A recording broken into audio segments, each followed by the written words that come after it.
This is the Angels POSTCAST, your instant game reaction for the Los Angeles Angels. Part of the Locked On Podcast Network. Your team every day.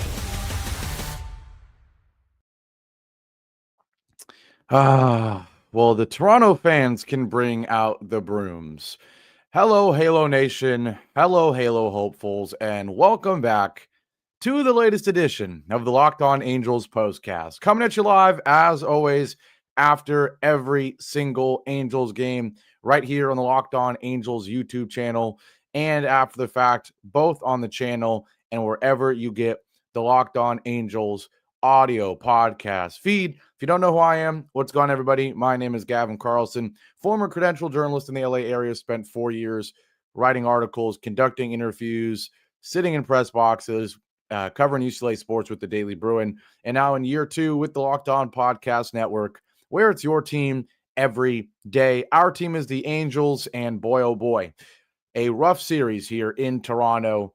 The Angels get swept here on Sunday, a 3-2 loss, coming off of back-to-back 4-3 losses in extras. We lose in 10 on Friday, 4-3. We lose in 11 on Saturday, 4-3. We lose in 9 on Sunday here today, 3-2. Plenty to talk about in this one because despite it being such a,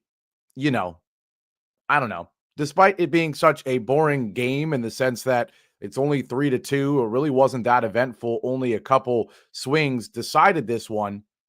There's a lot to talk about because there are trends that are becoming more and more of trends, right? It's not coincidental at this point, the things that happen in Angels losses. We'll talk about the fact that we did lose to a very hot Blue Jays team. They've now won 7 in a row, a perfect 7-game homestand. They sweep the Yankees, they sweep us. So you have to give them their credit. And these were 3 one-run games, right? So it's not like we were out of any of these ball games, but still certainly plenty to talk about. We will jump into all of it. But as always, shout out to everybody in here. A lot of the familiar faces. Appreciate you guys so much. A lot of great support on the show this weekend, despite the holiday, despite a lot of you traveling and all that. So appreciate all of that. But with all that being said, let's not waste any time. Let's jump right into it. This is what you'll be talking about. I'm a broken record when it comes to me saying I want the Angels to make every game a coin flip, right? This is a team all season that has been very good in the late innings, scoring runs, not via clutch base hits or sac flies, typically via extra base hits and home runs especially. But the moral of the story is this has been a very good team in one-run games. So then what the heck happened this series, right? You lose 3 coin flip games. What do we do? Do we sound the alarm? Is this panic time? The moral of the story is, and I see multiple people saying it, John says too many runners left on base. Everyone talking about the lack of hitting with runners in scoring position, and you're absolutely right. The moral of the story is, as Connor says here, running in scoring position killed us. Hector, 4 for 3 with runners on base. Yes, you're all absolutely correct. The moral of the story is this team, for whatever reason, they're clutch in terms of extra base hits, but boy, oh boy, are they abysmal with runners in scoring position, runners on base. And you heard me rant about it yesterday and Friday because of extra innings, because of the man-for-man on second base, right? It's very easy to talk about the lack of situational hitting, the lack of productive outs, right? On Friday and Saturday, it was why can't we drop down a bunt? On Saturday, it was why can't we have a sac fly or a productive ground out, right? Today, and of course in those other 2 games, it was why can't we get productive outs? Plus, why can't we get a base hit with the runner in scoring position? Today, we weren't searching for productive outs. We needed someone to have a darn base hit with the runner in scoring position, and we did not do it. 1 for 8 today with runners in scoring position.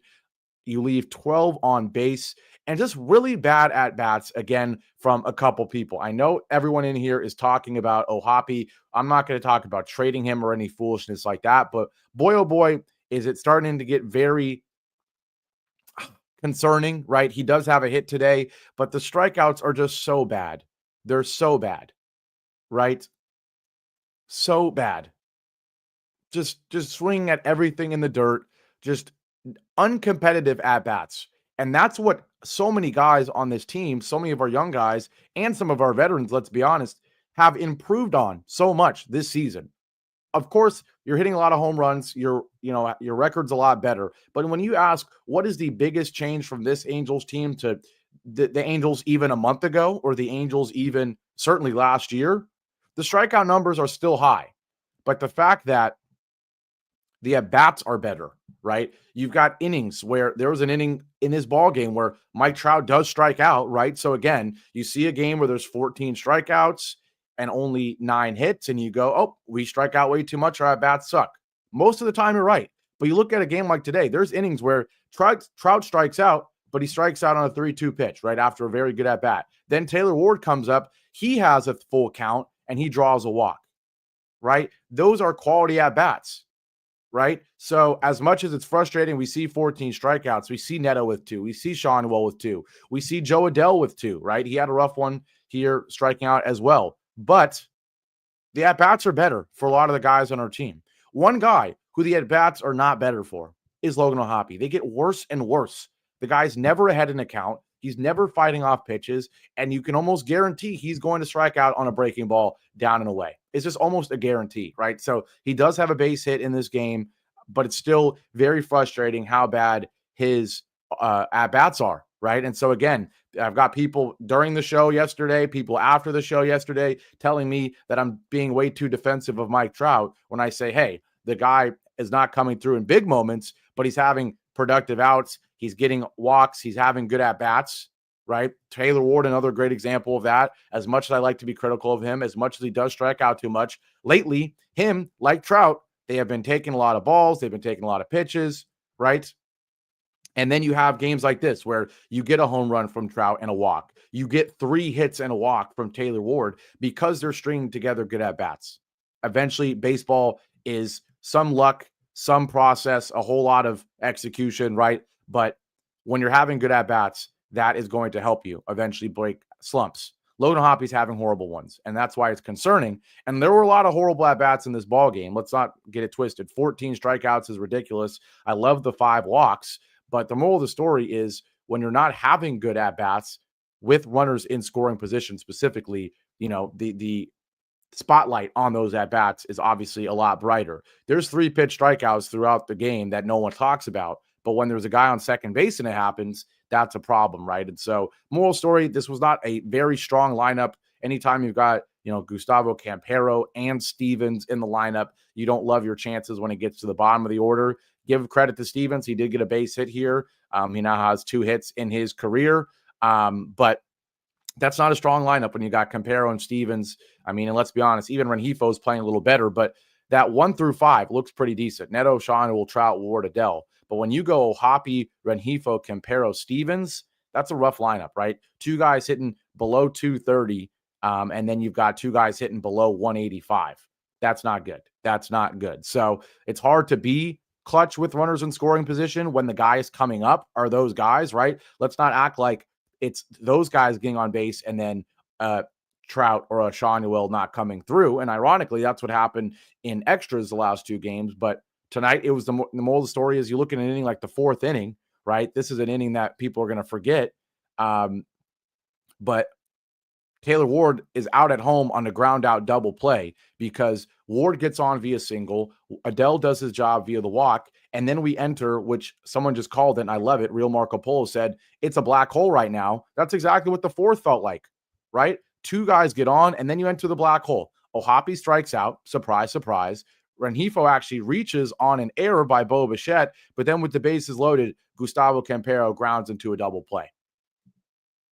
It's a black hole at the bottom of the lineup right now. We miss Christian Moore. We miss Yohan Moncada. We miss the days when Logan O'Hoppe was playing better. We miss the days when Luis Rengifo was playing better. And so should we be buyers and sellers at the deadline?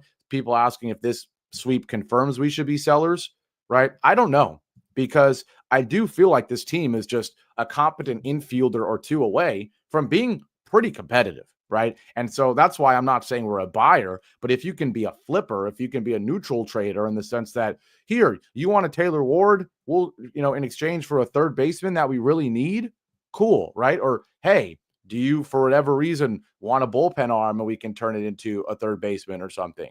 I don't know. But if we're buying, no, I don't think we're buying, especially after this sweep. But yeah, at the end of the day, you can't have a series like we had where you're that bad with runners in scoring position. I don't care how clutch you are at hitting late game home runs, Joe Adele's and sometimes a Mike Trout or a Taylor Ward, right? A Zach Neto.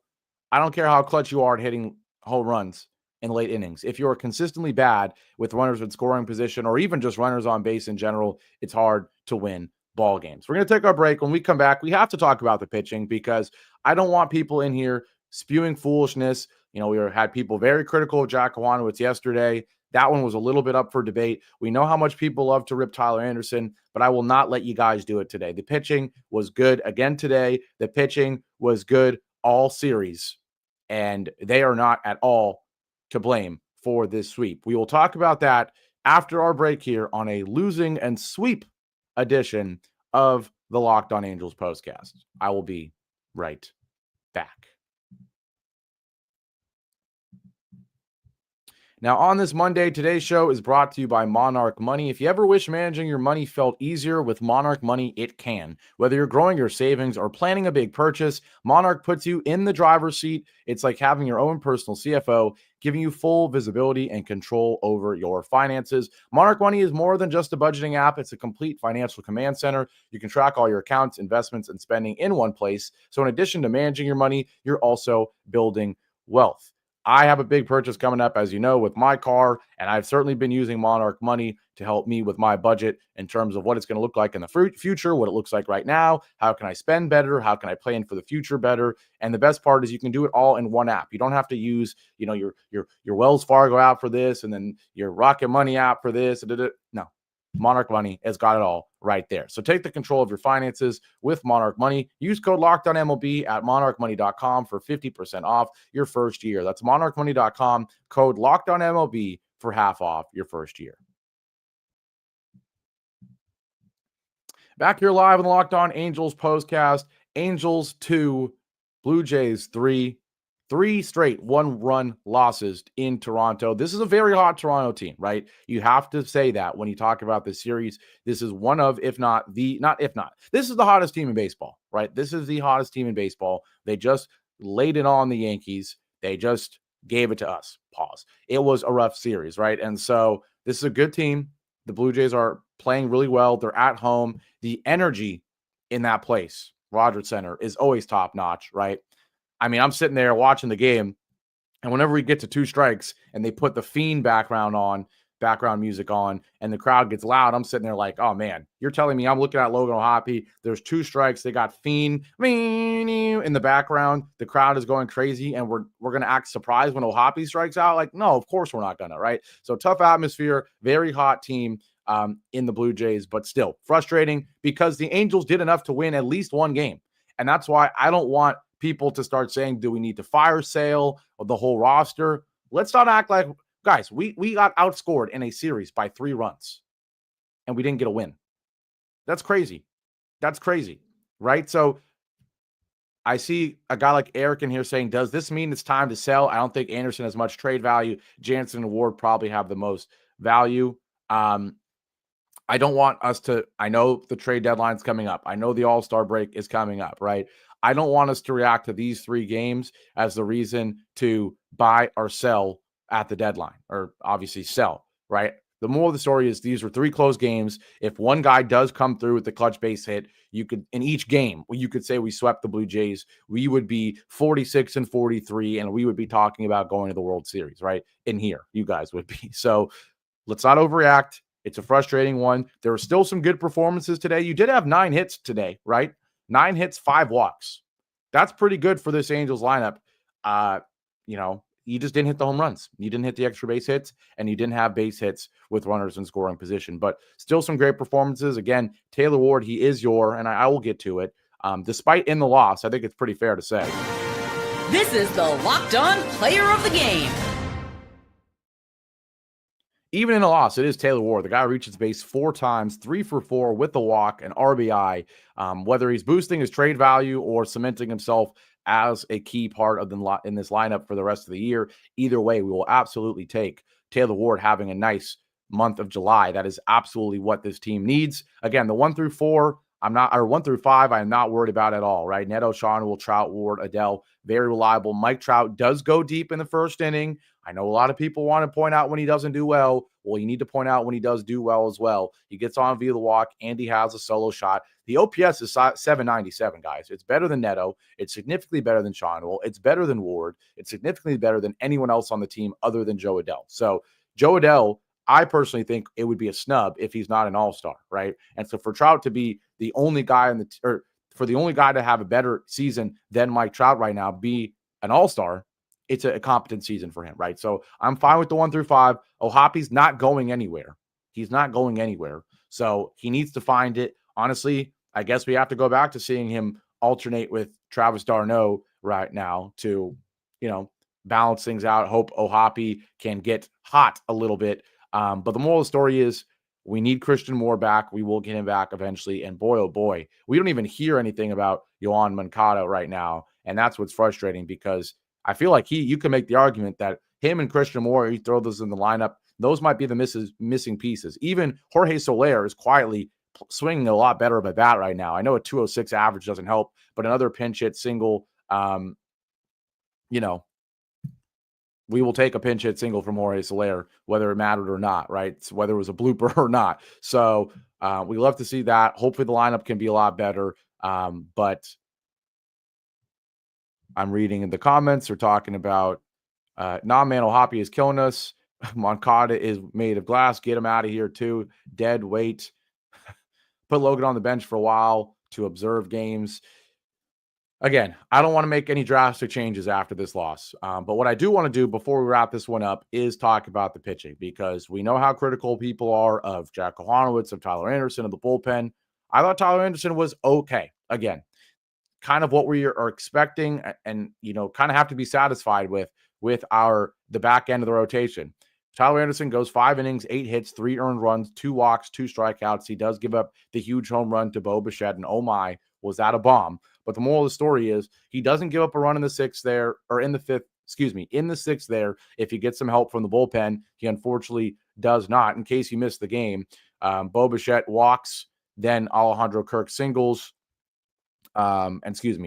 He gave up the run before Brock Burke came in. He gives up the base hit to Davis Schneider. That scored Bo Bichette. Shout out to Brock Burke, comes in, immediately gets the double play, and then the ground out by Joey Loperfido gets out of the inning, right? So shout out to the bullpen. They were perfect in this one. Brock Burke comes in, gets big timeouts. Strickland comes in, 1, 2, 3, 8th inning or 7th inning. Connor Bogdan, I know the ERA is crazy high, but he does show that potential, man. That changeup is nasty. It's absolutely nasty. And so he showed that off in this inning, 2 strikeouts. The ERA is still 5.25. He still needs to have a better combination of pitches than just the fastball and the changeup. His control is still all over the place at times, but there is upside there, right? And he has a very impressive 8th inning. You love to see that. Pitching, not to blame in this series. You give up 4 runs twice. Both of those times, the 4th run came in extra innings. So in the first 9 innings of these games, 3 runs, 3 runs, 3 runs. The pitching was phenomenal, right? And so no, Christopher, I'm not letting you get away with that. This is not a 70 and 92 team. This is a team that is 50-50 in terms of their games, right? Are they going to finish 81 and 81? No, I don't think so. But I think this team is, I don't know, a 75 and what is that, 87 team? That's what I would guess, something around that. I think you can be an 81 and 81 team. I don't know, but we'll see. Right now, 43 and 46. Chocolate Catsuit says you're being sarcastic. I can never tell with you, I'll be honest, because you're all over the place in terms of your takes in here. You're giving the hot takes normally, so I don't know. But moral of the story is I think this team is going to be okay. Okay. I don't want people to overreact too much.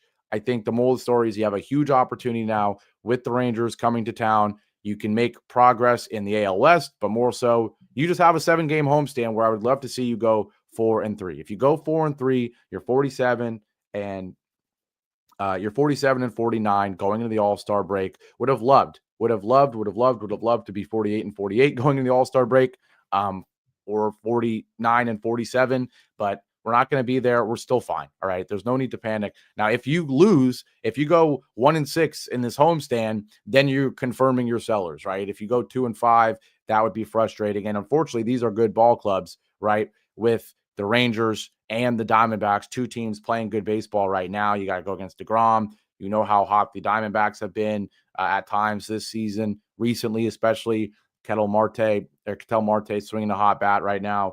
But I think I would love to see us go 4-3. Do I back us to do it? I don't know. We will see. But for now, let's not sound any alarms. The same way these were all 1-run games that we lost against a very hot team. And yes, William, you're exactly right. The Angels did pretty good going up against the best team in baseball the last 10 games, right? Absolutely. Again, you flip a coin different ways these 3 games and you swept them, and we're talking about being on top of the world. So let's not panic.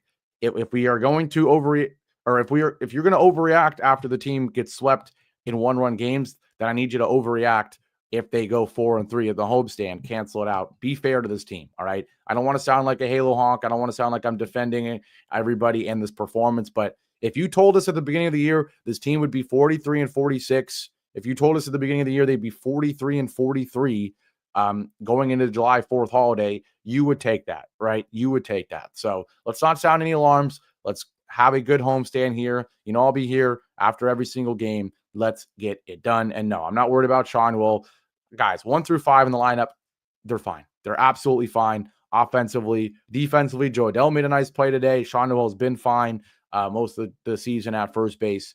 We will be okay. We'll be okay. So we're going to wrap this one up. I don't know what else to say, really. You get swept in a 1-run game each time. Don't sound the alarm. We'll be all right. Yes, actually, that is real quick. I agree. I do want to talk about that very quickly. I almost forgot about it. Stevens, horrible play on Ohapi. We're so fortunate that Ohapi didn't get seriously hurt because, oh my goodness, that was brutal by Stevens. And then Ohapi goes in the railing. We're lucky he's still okay. And that really, if there was a turning point, it was that, because could have been an out. Instead, it leads to a bloop single. Then it leads to the go-ahead run in the ball game. So if there was a turning point, if this was a 50-minute show and I had time for that, that would have been it, right? Absolutely good thing calling that out. But all right, we're going to wrap it up. Take care, everybody. I know the show was kind of weird today. I don't know. I'm just feeling frustrated. I'm trying to, not let the negativity be too high right now. I'm not trying to be too positive and too defensive as well. I'm trying to find that middle ground, but we'll be okay. We'll be okay. All right, we'll take it. We'll wrap this one up on this Sunday. Angels get swept, 3 1-run losses. You guys are making me laugh now in the comment section. Have a great rest of your Sunday. I'll see you back here all week long. We'll see. Take care, everybody. And as always, go Angels.